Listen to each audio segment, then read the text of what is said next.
Welcome back. And guess what? Only 10 days before the Iowa Republican caucus and just 302 days before the next presidential election. Mark, since there's no one challenging President Biden, we've got to presume that he'll be the Democratic nominee. What can we expect from your party in the next 10 days? Well, I'm always struck when we reach this particular point of, coming into the primary and caucus season, how everything speeds up and events have a way of things that were kind of more glacial in the year before the election end up happening very quickly. And, 1 week's primary kind of changes the trajectory in dramatic ways. I think it remains to see. You mentioned Republicans, and I think one of the things that is not as well appreciated is they're a very strong base, maybe 40, maybe 45, maybe 50 for Trump, but there's also a strong base of, for lack of a better word, in Maryland, say Hogan Republicans and more traditional Republicans. I think they're kind of dug in, and I think as a result, the tendency for primaries to resolve themselves and everybody say, okay, now we have a nominee. There may be a more protracted battle than many people are anticipating right now.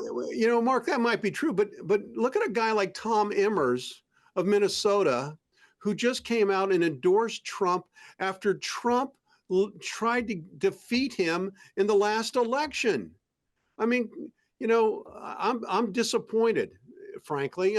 Elaine Stefanik, came out and said she was going to remove the, endorsement for a Ohio congressman because he criticized Donald Trump as being unpresidential in his behavior.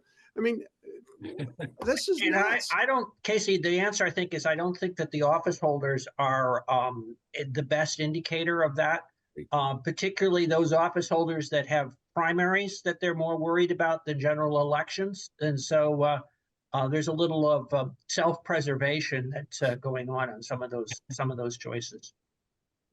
No. All right. Well, so Mark, Mike, what's going on in your party? There doesn't seem to be anybody, who's, this is unusual, right? I mean, I've never in my life seen a Democratic election where there was nobody running.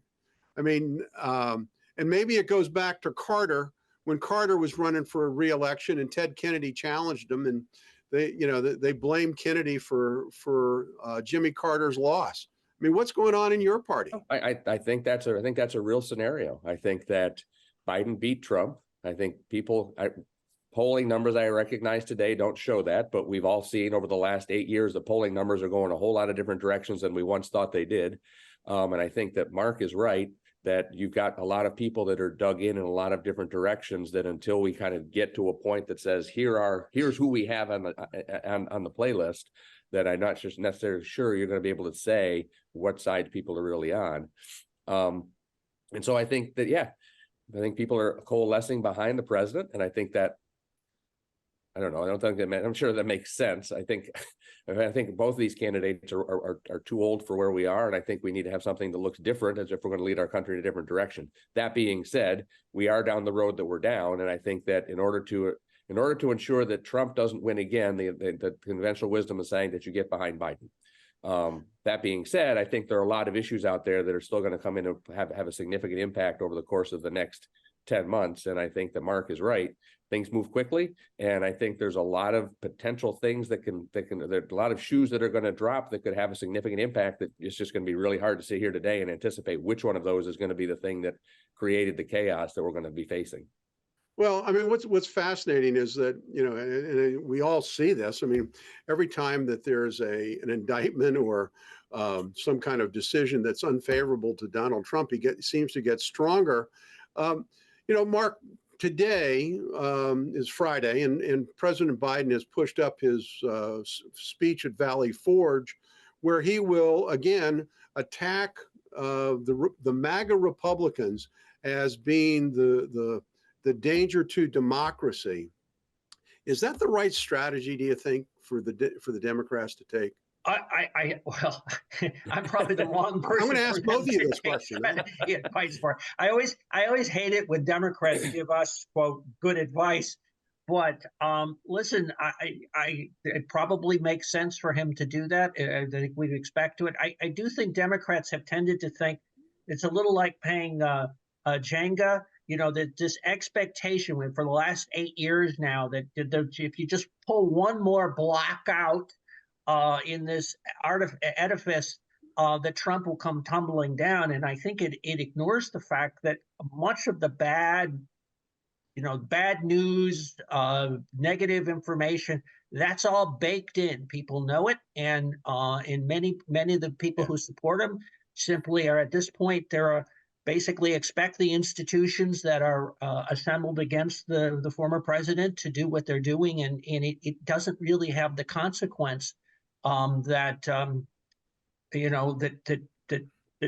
advocates for President Mark, you're absolutely right. There's some columnists and prognosticators that are calling this speech by Biden today an endorsement of President Trump, because every time Biden attacks Trump seems to get stronger in the Republican Party. Mike, what do you think is the right strategy here? Oh, what is the right strategy? I mean, I think you have to make that attack, because I think you've got to make sure that those lines are drawn. I think at the end of the day, though, what changes, what's going to ultimately get people out to vote is not necessarily going to be the personality of those two people, because I think those lines are already drawn. I think it's going to be all of the policies and the issues that people are seeing that are impacting their lives at the time of the election. And so what do you think about abortion? What do you think about where the economy is? What do you think about those elements are going to be what's going to drive this? Because we already know the cult of personality that is Trump. We know who the other person's going to be who is currently the president. And we look at those pieces and we've already drawn those lines. And so now everybody who lives in that rational middle, what's going to drive us and what's going to be the decision-making process we take based on the policies and the issues? Well, since we seem to operate in the rational middle, at least I like to think so, I recommend everybody read George Will's column from yesterday. Yeah, I saw that. About the threat to democracy and so on.